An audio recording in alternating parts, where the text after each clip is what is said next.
Merci beaucoup. Alors, puisque vous avez eu le droit à cette présentation très exacte, vous avez compris que je ne suis ni géologue ni volcanologue et que j'ai quand même été amené à m'intéresser à la question du volcanisme. Mais je ne vais pas vous proposer un exposé de volcanologie ou de géologie, ou alors, ce que vous allez comprendre à mesure que j'avancerai, je vais vous parler de la géologie et de la volcanologie d'il y a plus de 2000 ans. Ce qui est évidemment un sujet très différent de ce que pourrait être une présentation faite par un géologue contemporain. Donc, je suis historien et philosophe des sciences et je travaille sur les savoirs de la nature, les savoirs environnementaux dans les sociétés anciennes. Alors, ce sujet des volcans est un sujet qui m'a intéressé pendant plusieurs années dans différents cadres par rapport à des travaux que je pouvais être amené à mener, pas sur les volcans en tant que tels, mais à travers lesquels je me trouvais rencontrer, croiser souvent la figure du volcan. Et ça m'a décidé à écrire un livre sur le sujet, donc, que vous avez ici à l'écran, que j'ai apporté avec moi. Donc, il y a un livre qui est encore assez récent, puisqu'il est paru à la toute fin de l'année 2023, publié par la librairie philosophique Vrin. Donc, fondamentalement, c'est un ouvrage de philosophie et d'histoire des sciences. Et l'une des raisons pour lesquelles m'est apparu important d'écrire ce livre, c'est que à chaque fois que je croisais cette question des volcans et que je m'intéressais à l'histoire de cette question et que j'essayais de remonter le plus loin possible dans le temps pour comprendre ce que les historiens de la géologie avaient pu dire sur une connaissance des volcans dans l'histoire, je butais toujours sur une difficulté qui était celle d'une quasi-absence de travail, de synthèse, dès lors qu'il s'agissait de la période antique.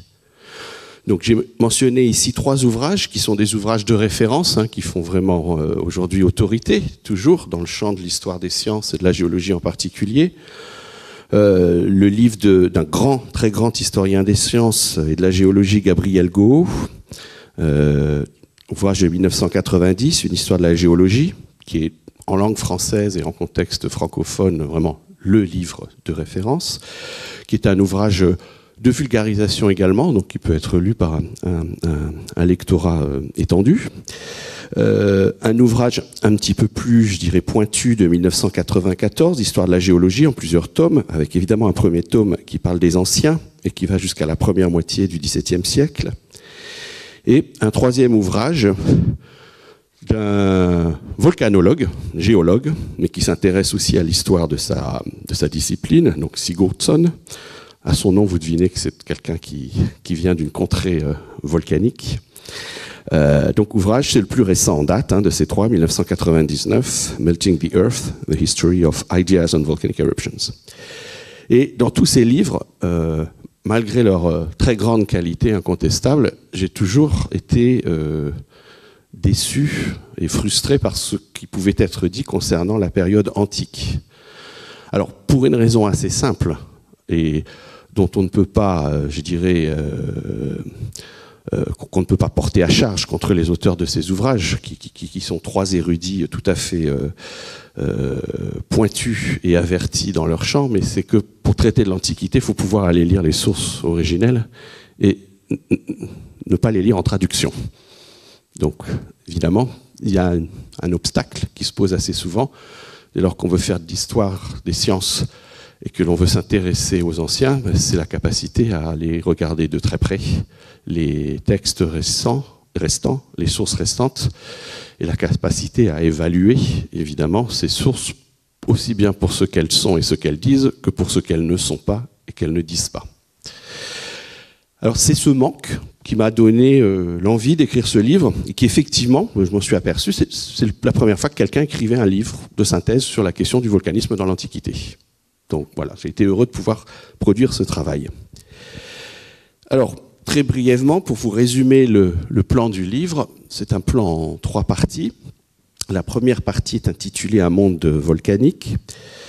La deuxième partie s'intéresse à la question, à la place du volcan dans le savoir des anciens. Et le volcan, évidemment, j'en dirai quelques mots, est considéré par les anciens dans leur système cosmologique et physique comme relevant de l'étude des météores. Alors pas tellement le volcan en tant que tel, c'est-à-dire la formation géologique qui résulte du phénomène volcanique, mais le phénomène éruptif, c'est-à-dire l'activité volcanique qui relève du champ des météores. Et donc c'est ce point-là que je cherche à interroger. C'est pour ça que c'est la deuxième partie du livre, hein, c'est le cœur du livre, donc c'est ce qui est vraiment le pivot de ma réflexion. Et le troisième point, eh bien, a été une nouvelle traduction avec une réédition partielle et un commentaire du seul traité de volcanologie que nous conservons de l'Antiquité classique, un poème consacré aux volcans, d'entre tous les volcans, pour les anciens, et même aussi, je pense aujourd'hui, pour la volcanologie, l'Etna. C'est un texte que je vous présenterai rapidement dans la dernière partie de mon exposé. C'est un texte qui avait déjà été édité, qui avait déjà été traduit, qui avait déjà été commenté, mais qui avait besoin d'être, de mon point de vue, entièrement repris. Et donc la troisième partie de l'ouvrage, c'est une nouvelle édition avec traduction de ce texte. Donc voilà pour vous présenter brièvement le contenu de l'ouvrage en question, qui n'est pas un trop gros volume, hein, comme vous pouvez le voir. Sur le sujet, j'aurais pu écrire une somme, hein, mais je souhaitais un ouvrage accessible pour un public qui ne soit pas qu'un public d'érudition philologique et philosophique. Donc c'est un ouvrage de synthèse, qui évidemment ne peut pas développer par le menu l'ensemble des points qu'il aborde, parce que ça n'était pas le but. Alors, la première partie, c'est la première partie qui rappelle à quel point nos anciens, c'est-à-dire les populations de la Méditerranée, de l'Antiquité, vivaient dans un monde volcanique. Donc, je projette ici une carte de la Méditerranée.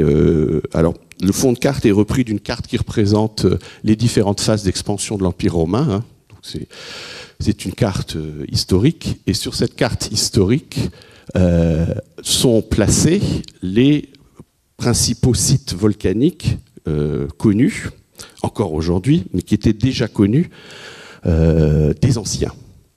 Alors, évidemment, les volcans ne se trouvent pas partout sur le pourtour de la Méditerranée. Hein. Ils sont concentrés essentiellement sur le sud de l'Italie et la Sicile, mais on peut considérer que la Méditerranée, qui est une zone géographique dont l'activité sismique est régulière et importante, et j'y reviendrai, les anciens avaient déjà fait le lien entre les phénomènes sismiques et les phénomènes volcaniques, on peut considérer que les anciens, donc les sociétés qui habitent cette partie du monde, sont familières, même si certains peuvent être un peu plus éloignés des sites volcaniques.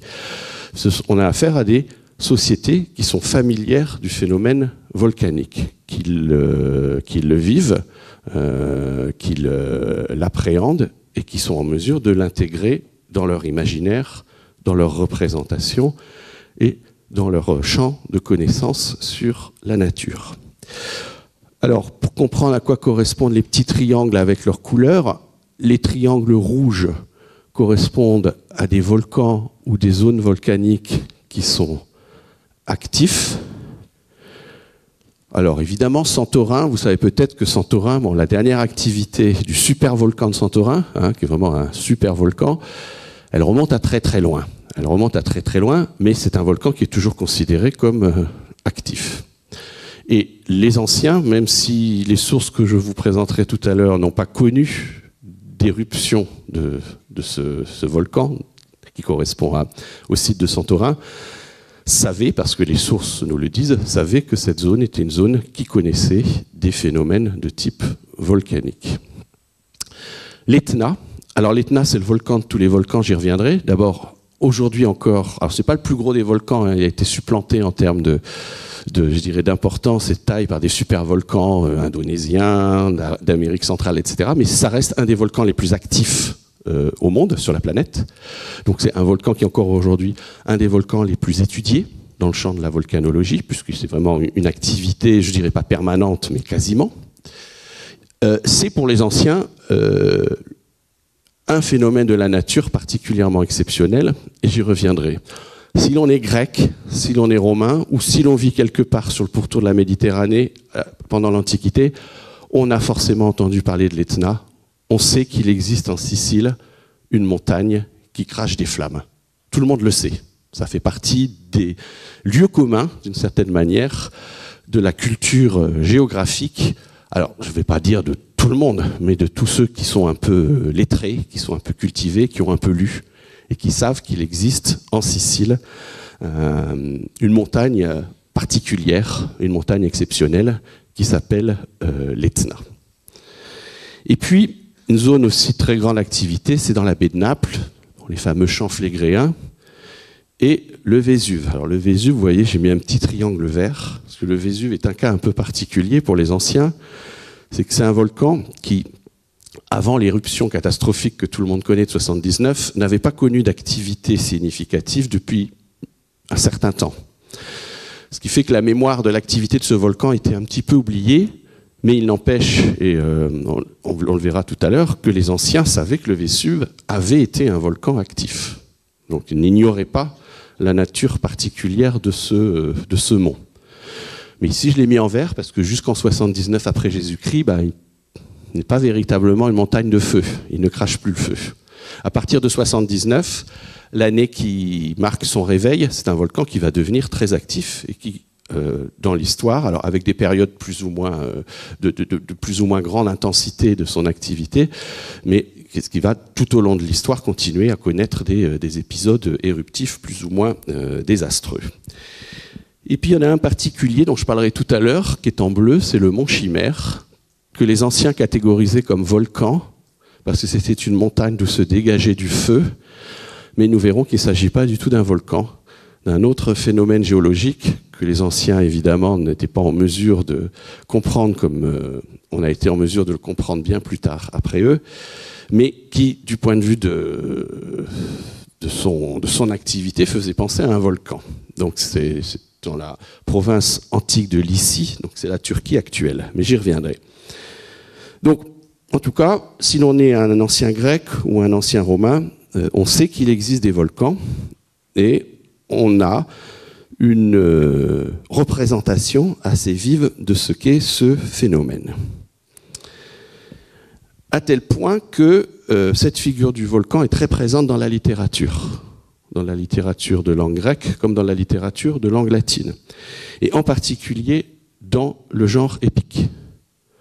Je ne dirais pas qu'il n'existe pas une épopée de langue grecque ou langue latine où il n'y ait pas au moins une mention de l'Etna, ce serait excessif, mais dans les grands textes épiques conservés de langue grecque comme de langue latine, il arrive toujours à un moment une mention, alors qui est parfois très allusive, mais qui parfois peut donner lieu à un développement de ce lieu absolument exceptionnel qu'est l'Etna. Et pourquoi ce motif littéraire est-il aussi présent dans l'épopée ancienne? C'est que c'est un phénomène de nature qui est la manifestation par excellence des colères et de toutes les merveilles à laquelle la nature peut nous confronter. D'où le fait que j'ai intitulé mon ouvrage « La fascination », parce que le volcan, c'est un phénomène qui fascine, dans les deux sens du terme. En latin, fascinant, ça veut dire qui fait peur et que l'on admire. Voilà, la fascination, c'est ça. C'est quelque chose dont on a à la fois peur, donc qui suscite de l'effroi, mais c'est un effroi tel qu'on est admiratif. Parce que c'est quelque chose d'absolument extraordinaire qui semble dépasser l'humain, hein, dont la contemplation peut élever l'âme ou l'esprit jusqu'à la contemplation des divinités. Alors, j'ai retenu ici 3 références, mais je les présente toutes dans mon ouvrage, donc qui ne sont pas parmi les moindres hein, dans la littérature des anciens. Hésiode, Pindare, Virgile, où il est question de l'Etna. Alors, je ne vais pas vous lire tous les passages, j'ai indiqué les paginations, je vais vous lire au moins le passage, par exemple, d'Hésiode, donc c'est dans sa Théogonie, c'est quelques vers seulement. Donc, il s'agit d'une description de l'Etna, mais du seigneur foudroyé. Alors, il s'agit d'un géant qui vient d'être foudroyé par Zeus après la tentative de révolte, enfin, ce n'est pas une tentative, c'était une véritable révolte des géants contre l'Olympe, mais une révolte matée. Mais du Seigneur foudroyé, la flamme rejaillit au fond des âpres et noirs vallons de la montagne qu'il avait vu tomber. Donc le géant qui s'est révolté contre Zeus a été foudroyé et il est tombé sous terre. Sur un immense espace, brûlait là l'énorme terre, exhalant une vapeur prodigieuse. Elle fondait, tout comme fond l'étain, que l'art des jeunes hommes recueille au-dessus du creuset troué où ils l'ont fait chauffer. Ou comme le fer le plus résistant, quant au vallon de la montagne, le feu, dévorant, en a fait sa proie dans le sol divin sous l'action d'Héphaïstos. Ainsi fondait la terre sous l'éclat du feu flamboyant, et Zeus, l'âme en courroux, jeta Typhée dans le vaste Tartare. Donc ça, c'est le passage d'Hésiode. En fait, je vais vous lire les 3 passages, je pense que j'ai le temps. Donc le passage de Pindare dans la première Pitique. Encore l'Etna. De toute façon, c'est toujours l'Etna. Hein. C'est le seul volcan que l'on rencontre dans la littérature avant l'éruption du Vésuve, évidemment. Donc Pindare, première Pitique. Mais tout ce que Zeus n'aime point frémit en écoutant le chant des Piérides sur la terre et la mer immense. Et il frémit aussi celui qui gît dans le Tartare affreux, Typhon aux 100 têtes. Jadis, il grandit dans l'antre fameux de Cilicie. Aujourd'hui, les hauteurs qui dominent Cume et opposent leurs barrières à la mer pèsent, avec la Sicile, sur sa poitrine velue. Et la colonne du ciel le maîtrise, l'Etna couvert de neige, qui toute l'année nourrit la glace piquante. Donc en fait, l'Etna est la montagne sous laquelle le géant foudroyé par Zeus se trouve emprisonné.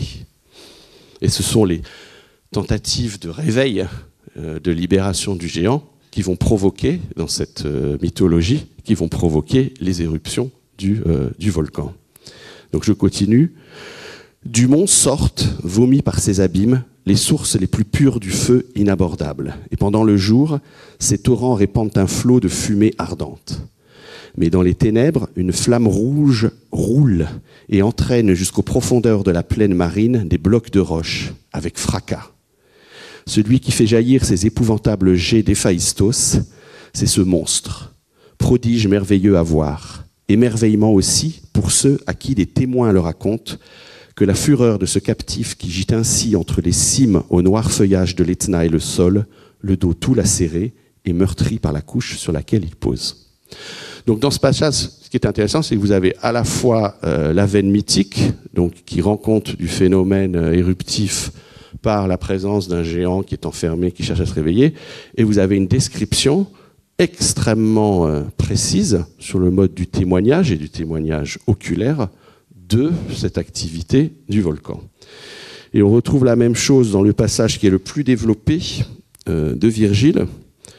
C'est dans l'Énéide. Alors en réalité, le volcan est mentionné 2 fois dans l'Énéide, mais le passage que je vais vous lire, c'est la première mention, donc c'est celle du chant 3, vers 570 à 586.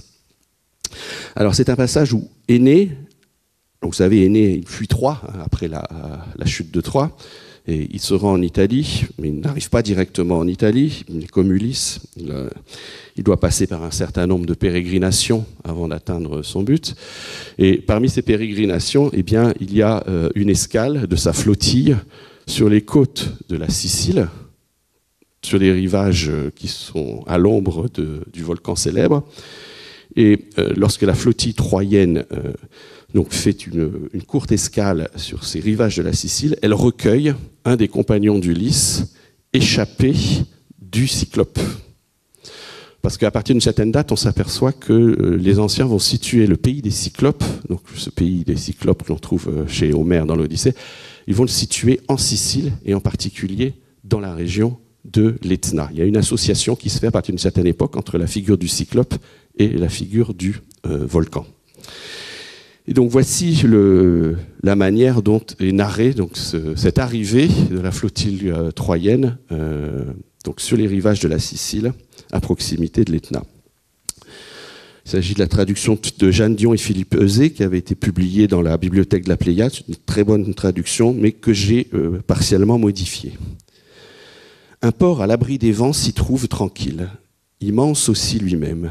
Mais à côté tonne l'Etna, avec ses éboulements horrifiants. Parfois, il projette vers le ciel un sombre nuage, fumant d'un sombre tourbillon de cendres ardentes. Il élève des amas de feu et vient lécher les astres. Parfois, il soulève en crachant les écueils et les entrailles rocheuses qu'il a arrachées. Il amoncelle à l'air libre les roches liquéfiées avec un gémissement et du fond de l'abîme, il bouillonne. On dit qu'à demi brûlé par la foudre, le corps d'Encélade est écrasé par cette masse, puis qu'au-dessus, l'énorme Etna, posé sur lui, souffle le feu par les cheminées qu'il a rompues. Et que chaque fois qu'il tourne son flanc, là, toute la Trinacrie tremble en grondant et voile le ciel de fumée. Cette nuit-là, abrités par les bois, nous supportons de monstrueux prodiges, sans voir quelle cause en produit le bruit. Car il n'y avait ni feu des astres, ni pôle lumineux dans les terres étoilées, mais des nuages dans le ciel obscur, et une nuit défavorable retenait la lune dans les nues. Donc vous avez là encore une très très belle description de ce que peuvent être les éruptions de l'Etna telles qu'on les voyait à l'époque. Alors il y a toute une mythologie sur laquelle je n'aurai pas le temps de m'arrêter, mais il y a toute une mythologie autour de cette figure des volcans dans l'Antiquité qui fait intervenir différentes figures. Donc la figure des géants, les éruptions volcaniques, en particulier celle de l'Etna, donc, sont comprises comme étant cette tentative de libération des géants qui sont ensevelis donc, sous des tonnes et des tonnes de roches, qui sont comme une sorte de prison, dans laquelle Zeus les a condamnés à finir leur jour après les avoir foudroyés. Évidemment, la figure de la divinité Héphaïstos ou Vulcain pour les Romains. La mythologie latine situe de manière très très récurrente les forges de Vulcain dans les entrailles de l'Etna. Et puis d'autres figures mythologiques, j'évoquais tout à l'heure les cyclopes, plus une dont on reparlera tout à l'heure, celle de la chimère, vous savez, ce monstre qui était capable de cracher du feu comme le font les volcans. Et de tous les volcans, le volcan auquel l'on pense dans toutes ces références, c'est l'Etna. Alors pourquoi l'Etna ? Parce que c'est de tous les volcans de la Méditerranée celui qui présente l'activité la plus constante.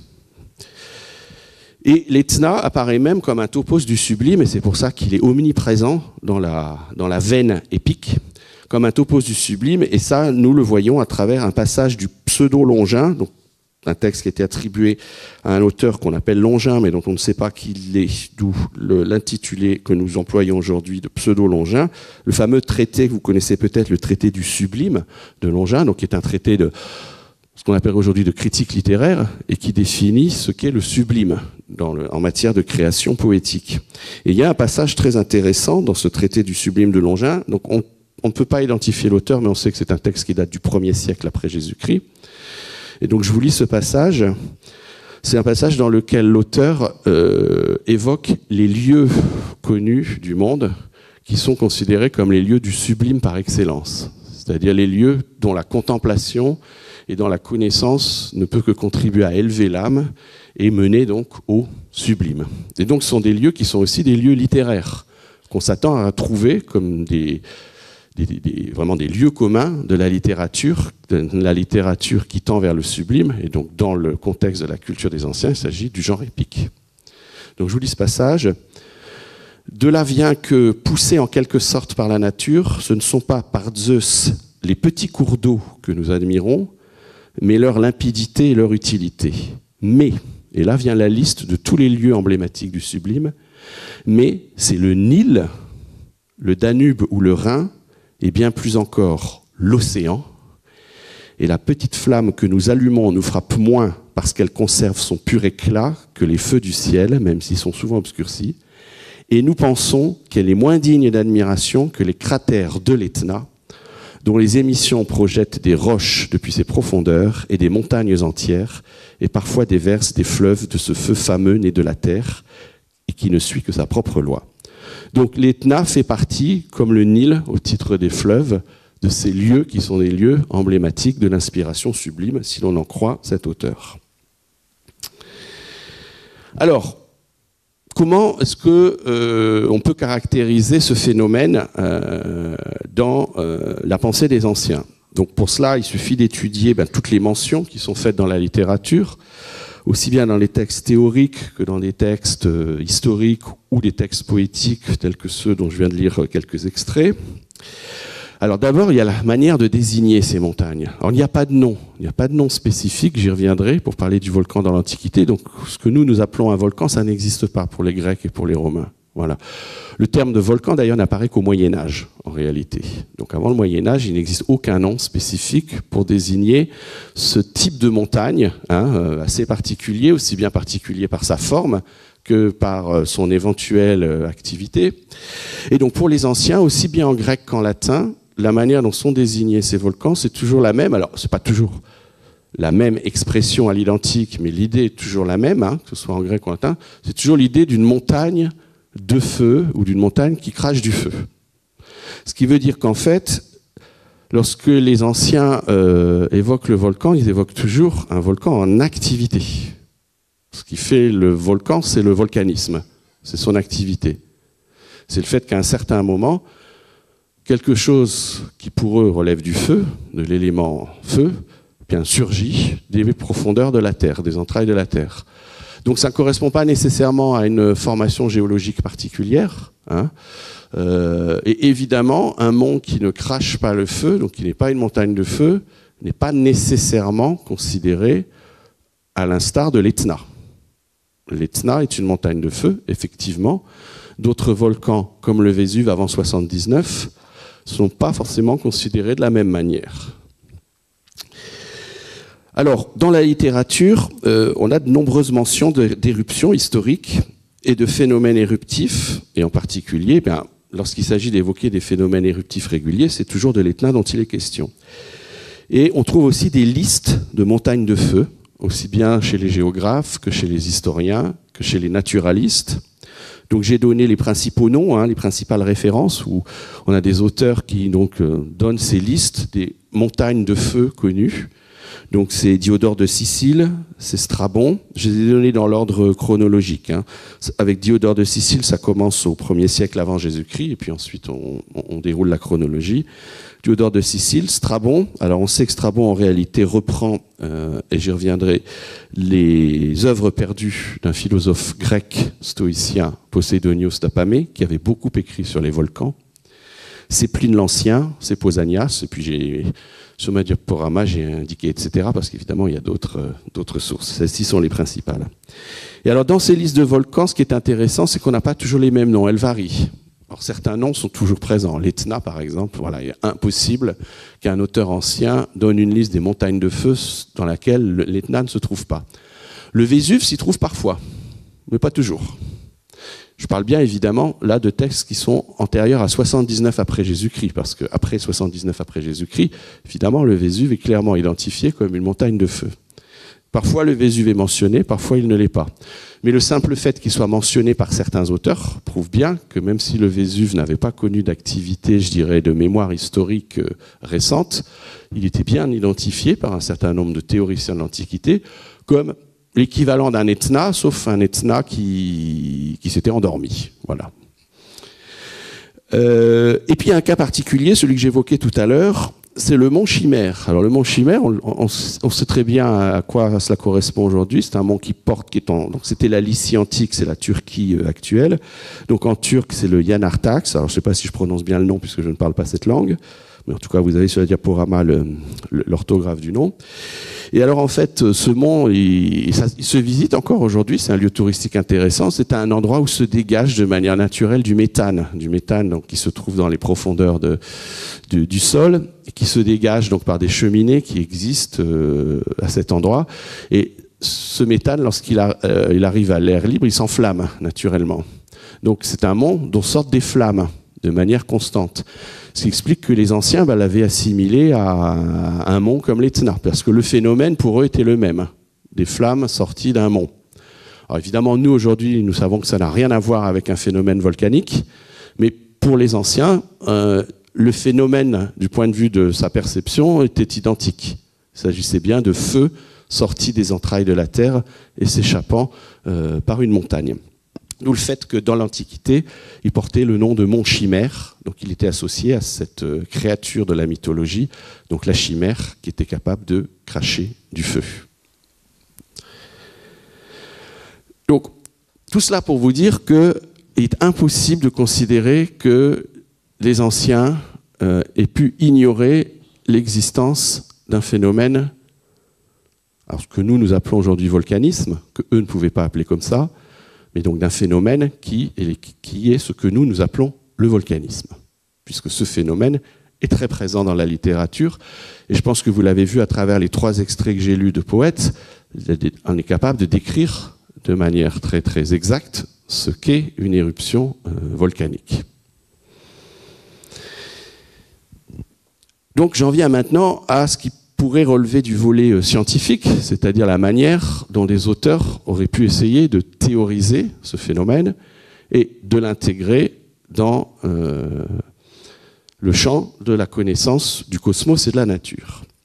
Alors, à partir d'Aristote, il faut commencer par Aristote, en fait, pour comprendre cette histoire-là, le volcan est intégré dans le champ de l'étude des météores, donc dans la météorologie. Alors, il faut bien comprendre ce qu'est la cosmologie qu'Aristote va mettre en place. Alors, loin s'en faut que la cosmologie, le système cosmologique mis en place par Aristote s'impose de manière unanime dans le monde antique. Il va exister différentes cosmologies concurrentes liées aux différentes doctrines philosophiques qui peuvent porter ces conceptions cosmologiques. Mais il est vrai que la cosmologie aristotélicienne va quand même très vite, je dirais, l'emporter sur toutes les autres. Et alors, pour ce qui est de la fin de l'Antiquité, du Moyen-Âge et jusqu'à la Renaissance, la cosmologie européenne, c'est une cosmologie aristotélicienne. Bon. Alors, Aristote, lui, divise le cosmos en 2 parties. Pour Aristote, la Terre est au centre du monde. Alors, il n'est pas le seul à penser ça, évidemment, chez les anciens. Le géocentrisme est la manière, alors pas unanime, mais quasiment unanime, qu'ont les anciens de se représenter le cosmos. Donc la Terre est au centre du monde et autour de la Terre, eh bien, tourne un certain nombre d'astres. Non ? Vous avez ici une gravure. Alors c'est pas du tout une gravure antique, hein, c'est une gravure qui est tirée de l'ouvrage dont j'ai mis la référence ici de Petrus Appianus dans sa Cosmographia, un ouvrage de 1539. Donc donc c'est une illustration de la Renaissance, mais qui représente très très bien la cosmologie aristotélicienne. Et donc pour Aristote, le monde est divisé en 2 parties. La partie qui est la partie supralunaire, vous voyez que le premier astre à tourner autour de la Terre, c'est la Lune. Et puis après, vous avez tous les astres, dont le Soleil qui est ici, hein, dans ce géocentrisme antique. Le Soleil, c'est un astre comme les autres, hein, qui tourne autour de la Terre au même titre que les autres. Donc, tout ce champ-là, celui qui commence, parce qu'évidemment, on commence l'étude du cosmos par la Terre, puisque la Terre est au centre, donc c'est toujours la Terre qui sert de point de départ. Et puis, donc cette étude du cosmos, en fait, c'est une étude qui consiste à partir de la Terre pour s'en éloigner. À partir du moment où on a passé la sphère lunaire, donc on a passé la sphère donc de révolution de la Lune autour de la Terre, on entre dans le champ qui est le champ de l'astrologie ou de l'astronomie. Donc ce champ-là, celui qui porte sur l'étude de la révolution des astres autour de la Terre, c'est celui qu'Aristote et après lui les cosmologues appelleront le champ de l'astrologie ou de l'astronomie. Ce qui caractérise l'astrologie et l'astronomie des anciens, c'est que c'est un champ qui permet les calculs et la prédiction. L'astrologie est une science qui est une science exacte. Le mouvement des astres est toujours le même, il se calcule. Et donc tout astronome ou tout astrologue est capable de dire qu'à tel moment de l'année, tel astre se trouvera à tel endroit du ciel. Donc le champ de l'astrologie, c'est le champ de l'exactitude, c'est le champ du calcul, c'est le champ de la prédiction. Et ce qui se situe donc en deçà de la sphère lunaire, c'est pas grave, vous l'avez vu le schéma, en deçà de la sphère lunaire et qui nous ramène au centre du monde qui est la Terre, c'est le champ des météores. C'est le champ des météores. Et donc la météorologie, à partir d'Aristote, et cette histoire va durer au moins jusqu'à la fin du XVIIe siècle, la météorologie, c'est l'étude de l'ensemble des phénomènes qui peuvent s'observer dans la partie sublunaire du monde. Donc ça implique les phénomènes que nous appelons météorologiques, mais ça implique aussi tous les phénomènes qui sont des phénomènes liés au circuit et circulation des eaux. Donc, ce que nous, on appellerait aujourd'hui l'hydrographie, l'océanographie. Ça implique l'étude de tous les phénomènes qui s'observent à la surface de la Terre ou sous la surface de la Terre. Donc, l'étude des séismes fait partie de la météorologie dans ce système-là. Et ce qui permet de relier tous ces phénomènes, c'est le principe par lequel Aristote définit, alors pas les lois, mais plutôt les grandes tendances physiques donc de ce monde sublunaire, c'est le principe de l'action et de l'interaction des 4 éléments. 4 éléments constitués en couple antagoniste, l'air, la terre, le feu et l'eau. Le monde que nous habitons est un monde qui est constitué fondamentalement de ce mélange de 4 éléments. Et ce sont les pouvoirs de ces éléments, et surtout l'interaction entre toutes ces qualités qui sont liées aux éléments, qui permettent, selon Aristote, de rendre compte des phénomènes météorologiques. Donc derrière chaque phénomène météorologique, qu'il s'agisse d'un séisme, qu'il s'agisse du phénomène de la crue, par exemple, et de la décrue des fleuves, qu'il s'agisse des phénomènes que l'on peut observer dans le ciel, il y a une explication qui repose sur ces 4 éléments et leurs qualités primordiales, qui sont aussi résumées en 2 couples antagonistes, 2 plus 2. Les qualités primordiales qui sont associées aux éléments sont le chaud versus le froid, le sec versus l'humide. Donc tout météore est un phénomène qui est le produit de l'interaction entre ces 4 qualités primordiales. Chaud, froid, sec, humide. Donc voilà pour le cadre global dans lequel l'étude du volcanisme doit trouver sa place, au même titre que celle de tous les autres météores. Alors là où j'ai été confronté à ce qui était pour moi une énigme pendant longtemps, et c'est en partie cette énigme qui m'a invité à écrire le livre dont je vous parlais, c'est que quand je lisais les grands traités de météorologie que nous conservons, les 2 principaux étant ceux que j'ai indiqués sur cette diapositive, le premier d'entre eux, les météorologiques d'Aristote, et puis l'autre grand traité de langue latine, les questions sur la nature de Sénèque, 1er siècle après Jésus-Christ. Bon, il existe d'autres sources météorologiques de l'Antiquité, mais celles-ci sont les 2 principales conservées, qui traitent de l'ensemble des météores, qui sont véritablement des sommes météorologiques. Eh bien, on ne parle pas de volcans. On parle de tous les phénomènes, y compris les séismes, mais on ne parle pas véritablement de volcans, ou lorsque l'on en parle, c'est de manière très, très, très allusive. Et en particulier l'Etna, qui est omniprésent dans toute la littérature, est totalement ignoré de cette littérature théorique sur les météores. Alors on trouve quelques allusions à des événements de type volcanique, mais c'est toujours dans le cadre des exposés généraux sur les séismes. Alors ça, c'est intéressant parce que ça fait comprendre que dans cette théorie des météores, on comprend que volcanisme et sismicité sont en fait des phénomènes qu'il faut associer, qu'il faut relier. Mais autant on a un certain nombre de mentions assez précises et de développements assez précis sur ce qu'est un séisme, avec des tentatives d'explication du phénomène, autant lorsqu'il s'agit de ce qui est pour nous un phénomène important, et qui était de fait un phénomène bien connu des anciens, on a assez peu de choses dans ces textes météorologiques. Il est question parfois de séismes qui peuvent conduire à des dégagements de feu. Alors là, on imagine que derrière, il y a une éruption, quelque chose qui relève d'un volcan. Et en fait, on s'aperçoit que dans cette météorologie aussi bien aristotélicienne que celle de Sénèque, qui va reprendre et corriger en partie Aristote, finalement, le phénomène volcanique, c'est un séisme comme un autre, simplement c'est un séisme dans lequel il se produit un phénomène donc, par friction des roches, un phénomène donc, d'enflammement, et donc qui va dégager du feu, et c'est ça un volcan. Donc finalement, le volcan, c'est ni plus ni moins qu'un séisme un petit peu particulier, un séisme avec du feu. Mais il n'y a aucun exposé, si vous voulez, en forme, un exposé un petit peu mis en avant dans ces textes, qui traiterait des volcans en tant que tels, mais en particulier de l'Etna. Alors ça, pour moi, c'était un peu une énigme, parce que c'est-à-dire que je trouve les volcans partout dans la littérature, et dans la littérature météorologique dans laquelle ils doivent nécessairement figurer, ils sont absents, voire traités de manière très très rapide. Pourquoi ? Alors j'ai essayé d'expliquer ça. Alors je ne serai pas très très long, hein, et d'ailleurs c'est pas tellement l'objet de mon propos aujourd'hui. Et pendant longtemps, j'ai pensé que je pouvais trouver une explication, je dirais, d'ordre épistémologique ou d'ordre doctrinal. Trouver une raison qui ferait qu'un auteur comme Aristote ou comme un auteur comme Sénèque ne souhaite pas traiter des volcans dans un traité de météorologie, alors qu'ils savent très bien qu'un volcan trouverait sa place ici. Mais je me suis aperçu qu'il était assez difficile de s'en tenir à une explication de ce type-là, qu'elle n'était pas satisfaisante, puisqu'il est quand même question de phénomènes qui ressemblent à du volcanisme dans ces textes. Hein.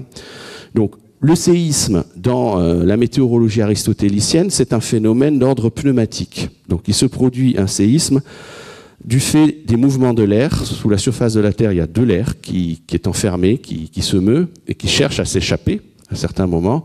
Et c'est lorsque l'air cherche à s'échapper, donc des cavités souterraines dans lesquelles il est enfermé, que ce mouvement de l'air peut provoquer un tremblement de terre ou un séisme. Et il y a ce que nous appelons éruption, donc volcanisme, lorsque, au moment de s'échapper de la Terre, l'air, par un phénomène de friction sur certaines roches, va provoquer dans un premier temps des étincelles, et puis ces étincelles à une échelle macro qui est celle donc de la nature, sont en fait les éruptions de feu que l'on peut observer. Alors ce qui est intéressant quand même, c'est qu'on trouve dans cette littérature, et ça commence déjà chez Aristote, l'idée quand même que pour qu'il puisse y avoir cet enflammement par friction sur les roches, il faut des roches particulières qui ont des qualités, des propriétés ignifères. Et en particulier, il s'agit du silex, qui est souvent mentionné, l'analogie du silex, avec deux silex que l'on frotte l'un contre l'autre, au bout d'un moment, on finit par créer du feu.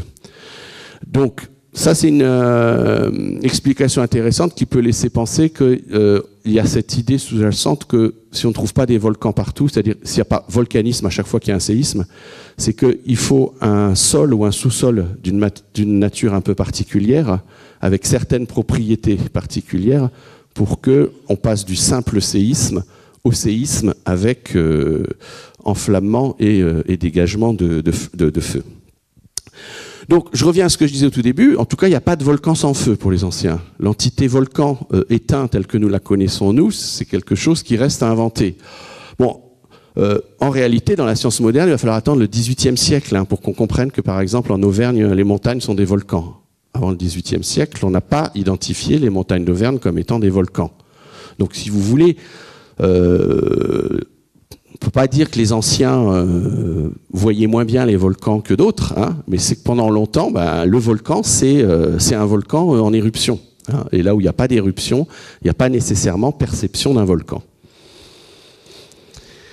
Alors, maintenant, j'en viens à la troisième partie du livre, et c'est là-dessus que je terminerai mon exposé. C'est... je pense avoir identifié la raison pour laquelle j'ai pas beaucoup de sources météorologiques traitant des volcans dans l'Antiquité. Ça ne résout pas tout à fait la question de savoir pourquoi Aristote et Sénèque en parlent si peu. Ça, cette question, malheureusement, je n'ai pas trouvé la réponse. J'ai fait quelques hypothèses, mais je n'ai pas trouvé la réponse.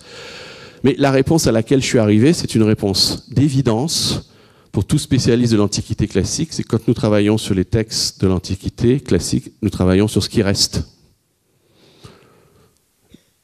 Ce que nous avons dans nos bibliothèques aujourd'hui en matière de littérature grecque et littérature latine, c'est une toute petite partie de ce qui avait été écrit.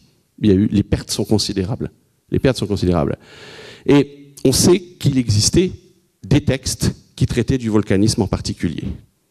Nous n'en avons conservé aucun, sauf celui dont je vais vous parler, un texte de langue latine qui traite de l'Etna, mais qui est en réalité un traité de volcanologie en général.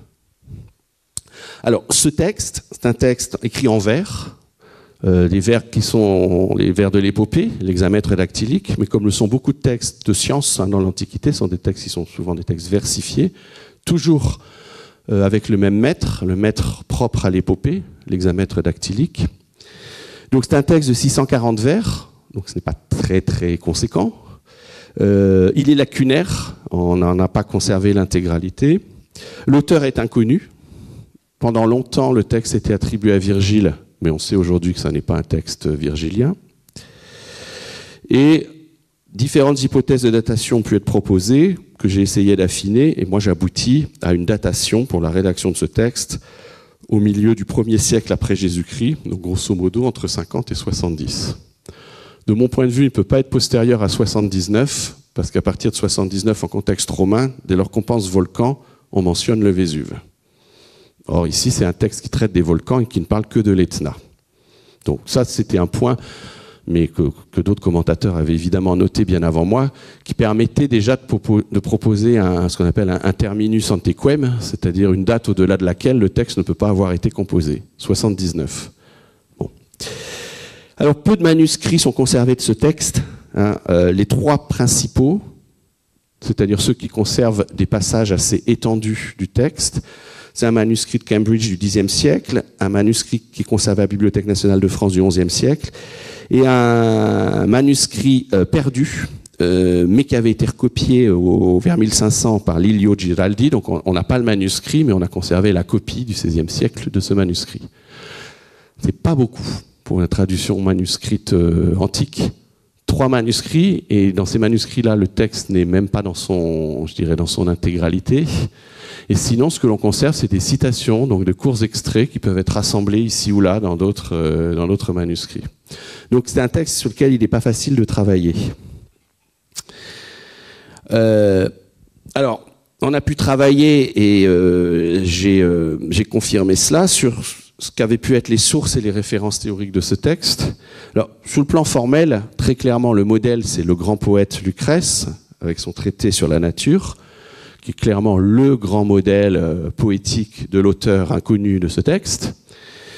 Mais du point de vue des références théoriques, eh bien c'est là qu'on retrouve, alors pas à travers ce texte, parce qu'elles ne sont pas mentionnées, ces références dans le texte, mais à travers un certain nombre de croisements, moi j'ai pu retrouver quelles étaient en fait les sources sur lesquelles ce texte s'appuyait.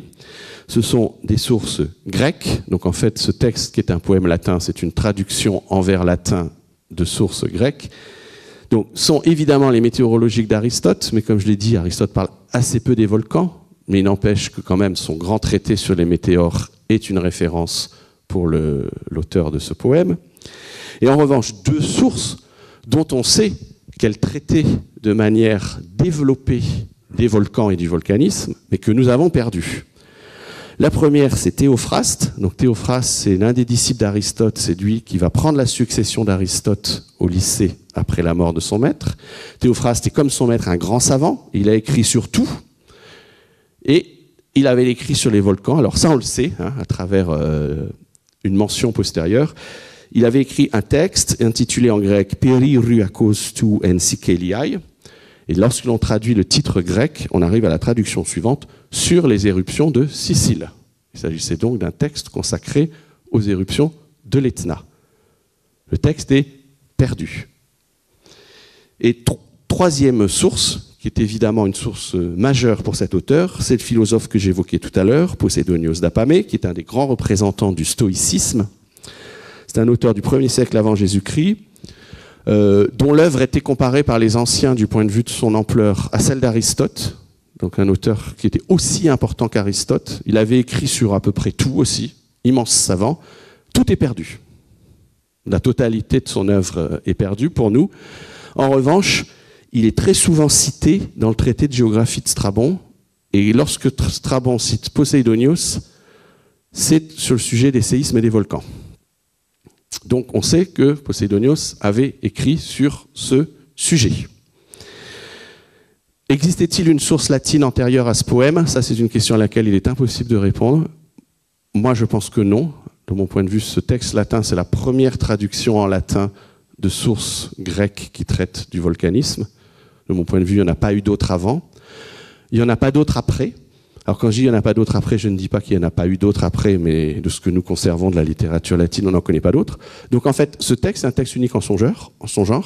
C'est le seul texte conservé de l'Antiquité classique qui est un traité sur le volcanisme.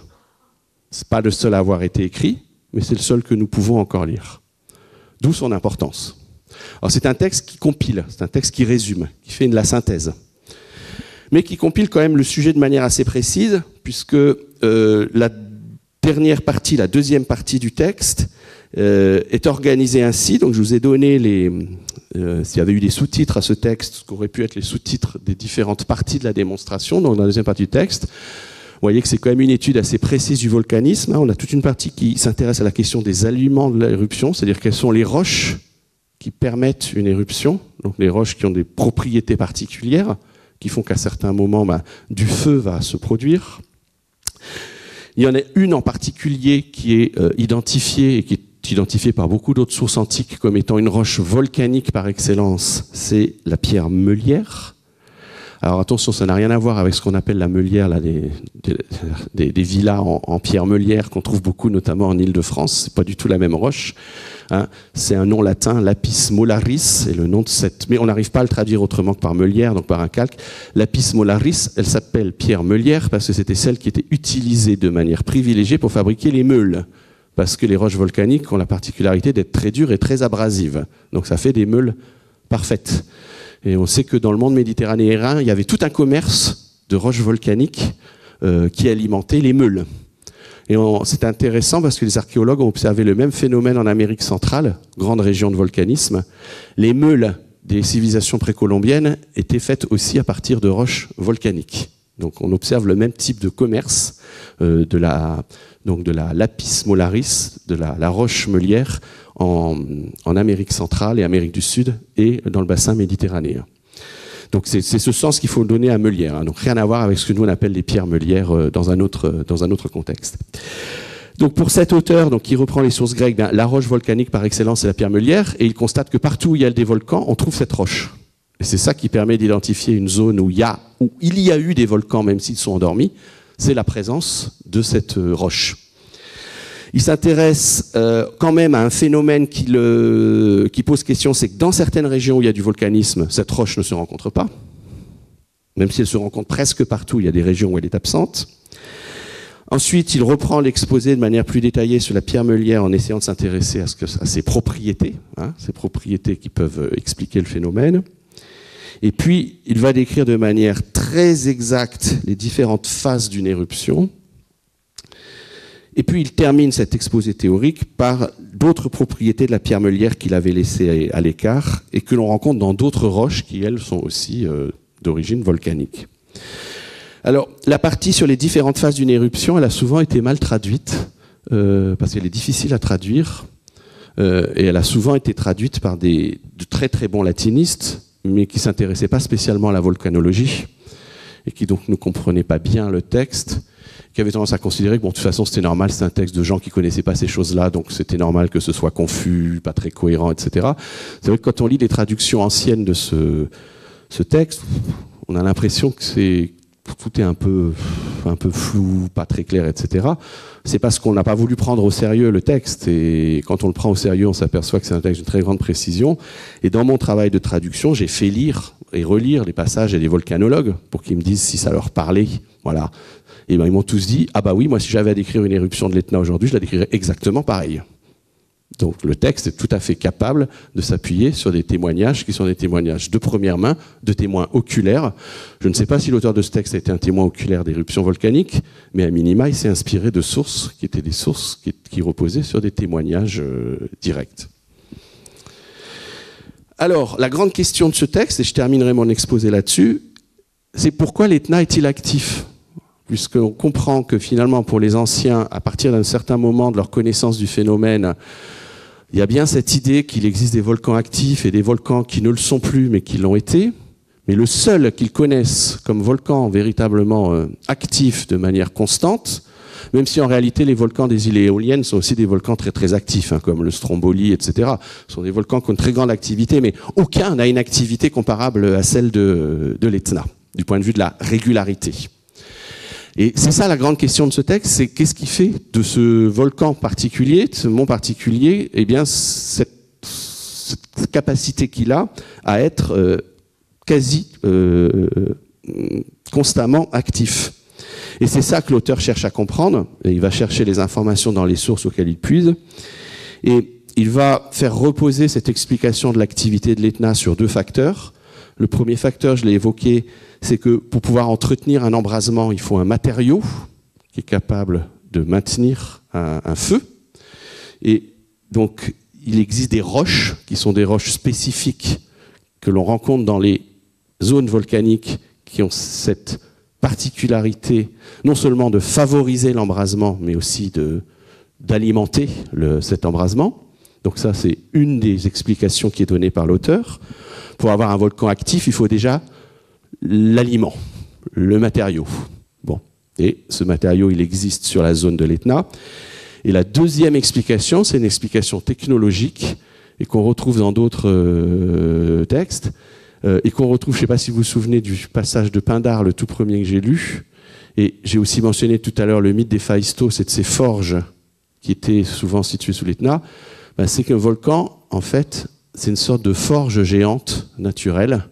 Et donc, il y a ici une comparaison qui est une comparaison avec la métallurgie, une comparaison technologique qui est invoquée par l'auteur. Donc, un volcan, c'est comme un four, c'est comme une forge. Et pour que ça marche bien, et surtout pour que le feu ne s'éteigne pas, il faut une configuration particulière. On ne construit pas un four n'importe comment. Hein. C'est à une certaine forme, un four. Et c'est vrai que l'Etna, du point de vue de sa configuration, a quand même une forme très particulière, hein, que n'ont pas tous les volcans. Et l'Etna peut faire penser à un four géant, hein, du point de vue de sa forme particulière. Et donc, selon cet auteur, c'est ce qui expliquerait le fait que ce volcan soit aussi actif, c'est qu'il a la forme parfaite qui est celle que l'on peut retrouver lorsque l'on observe un four. Donc voilà cette analogie de la forge et du four métallurgique qui est aussi invoquée. Et donc j'arrête ici mon exposé et je vous remercie. Et puis je suis à votre écoute pour des questions et des discussions.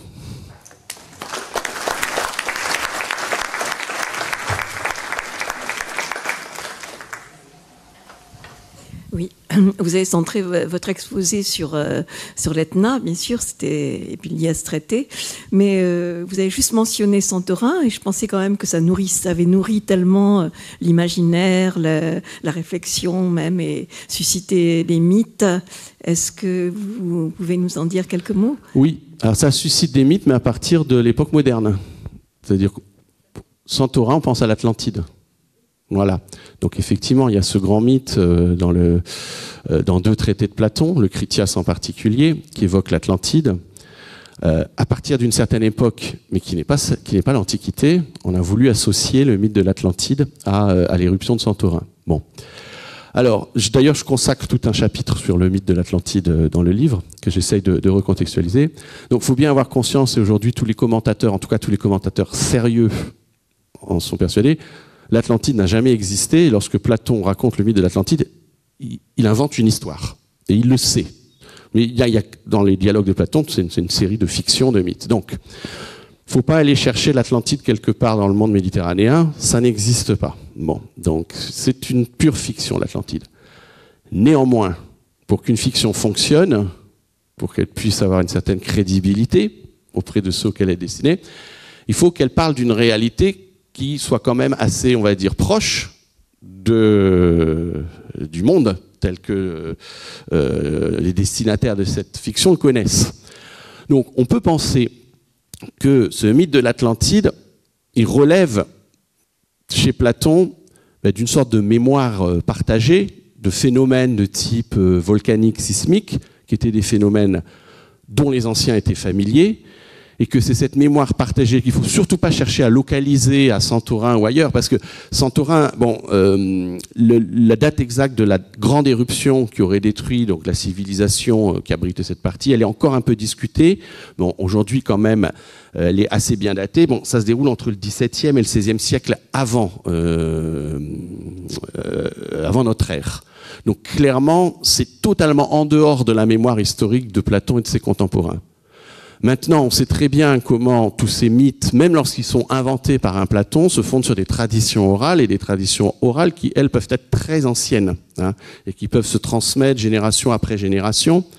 Donc, puisqu'on a affaire à un monde où la sismicité et le volcanisme sont des phénomènes, je dirais, réguliers, et sont des phénomènes qui peuvent être désastreux, vouloir faire le lien entre le mythe de l'Atlantide de Platon et des phénomènes de type volcanique qui auraient pu se produire par le passé dans la Méditerranée, ça c'est tout à fait légitime. Et certainement que c'est cette mémoire-là que Platon recycle pour inventer son mythe de l'Atlantide. Mais c'est ensuite beaucoup plus tard que certains ont voulu absolument d'abord situer l'Atlantide. Alors vous savez, on a proposé toutes sortes de localisations pour l'Atlantide, hein. On l'a localisé un peu partout dans l'hémisphère nord, hein. Il y a eu toutes sortes d'hypothèses sur ce lieu, mais c'est un lieu qui n'a jamais existé, hein.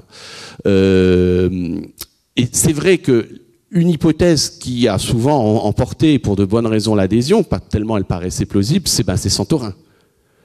Puisque Santorin, effectivement, c'est l'histoire d'une civilisation très brillante, dont on connaît les vestiges archéologiques, qui a disparu du fait de l'éruption de ce supervolcan. Et les effets de l'éruption de ce supervolcan sur la partie orientale de la Méditerranée, l'archéologie est tout à fait capable de les mettre en évidence, hein. Toute la partie orientale de la Méditerranée a subi des perturbations de type tsunami, etc., assez importants au moment de cette éruption. Ça, l'archéologie le documente très très bien. Donc un événement de cette nature avait forcément tellement, je dirais, était sans doute très très ancré encore dans les mémoires, même plusieurs générations, voire plusieurs siècles après son déroulement. Et il avait certainement cette mémoire, qui était une mémoire orale, avait évidemment la capacité à générer toutes sortes de mythes, de fictions, d'histoires, dont l'Atlantide de Platon, on va dire, est une sorte de dérivé.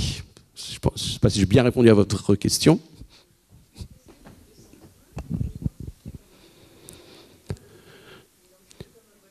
Oui, alors, dans les listes de zones volcaniques, donc de zones éruptives qui sont données par les géographes grecs en particulier, toutes les îles qui correspondent à cet archipel auquel Santorin appartient sont mentionnées. Donc les anciens savaient qu'on avait là une zone qui était une zone éruptive. Merci.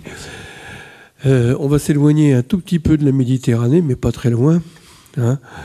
Et moi, je vais vous poser une question sur un autre volcan, le mont Ararat, qui présente quand même une histoire particulière, hein, avec l'histoire du déluge, etc.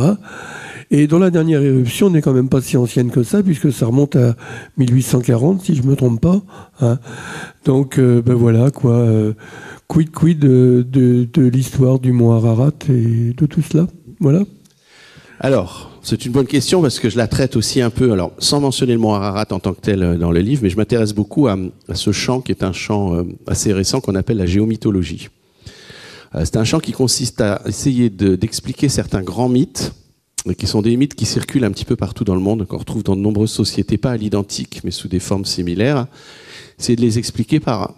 J'ai évoqué tout à l'heure une sorte de mémoire partagée de phénomènes géologiques majeurs, tellement majeurs que leur mémoire pourrait traverser les générations sous forme de tradition orale.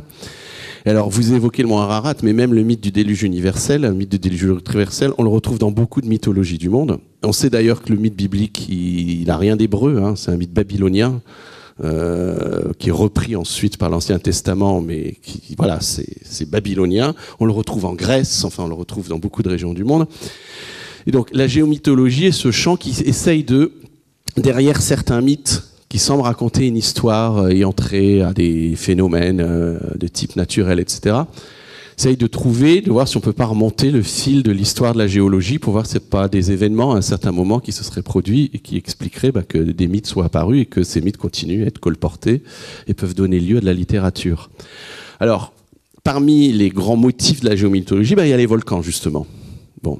La question du déluge universel, c'est celle qui a été la plus étudiée, et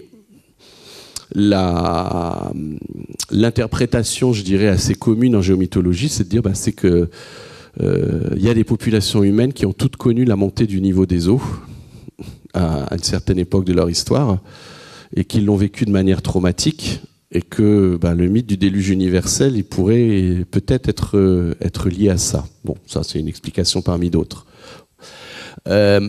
Sur les volcans, oui, on s'aperçoit que c'est une figure très riche en matière de mythes, de mythologie.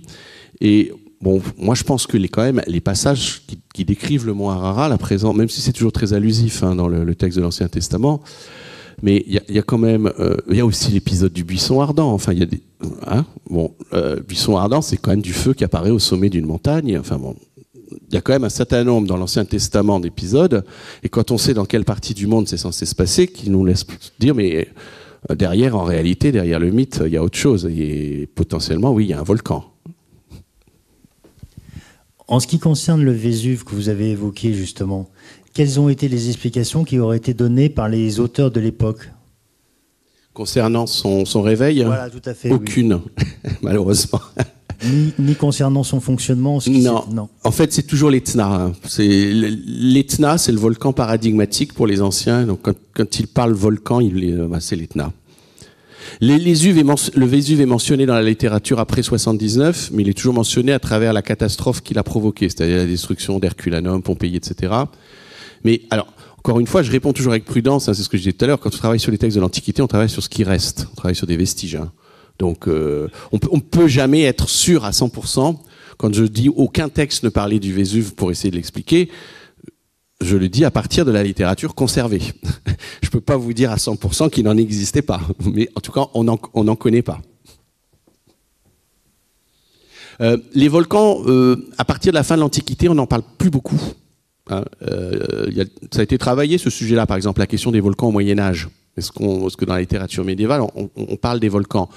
Alors, on ne peut pas dire qu'on n'en parle pas du tout. On en parle un peu, mais ce n'est pas vraiment un sujet majeur, ni pour la curiosité qu'on appellerait nous scientifiques, ni je dirais pour l'imaginaire en général, le volcan. En revanche, on reparle beaucoup du volcan dans la littérature européenne à partir de la découverte du Nouveau Monde, parce que quand les Européens sont arrivés en Amérique et qu'ils ont vu les super volcans du Mexique, etc., qui sont quand même très impressionnants, qui sont très actifs, et à côté desquels l'Etna, c'est presque un tout petit volcan de rien du tout, eh bien, ça a relancé l'imaginaire des volcans. Et à partir du XVIe siècle, en Europe, de nouveau, il y a toute une littérature très riche sur les volcans. Mais ça, c'est lié à la découverte du Nouveau Monde, qui a remis en quelque sorte les volcans à la mode.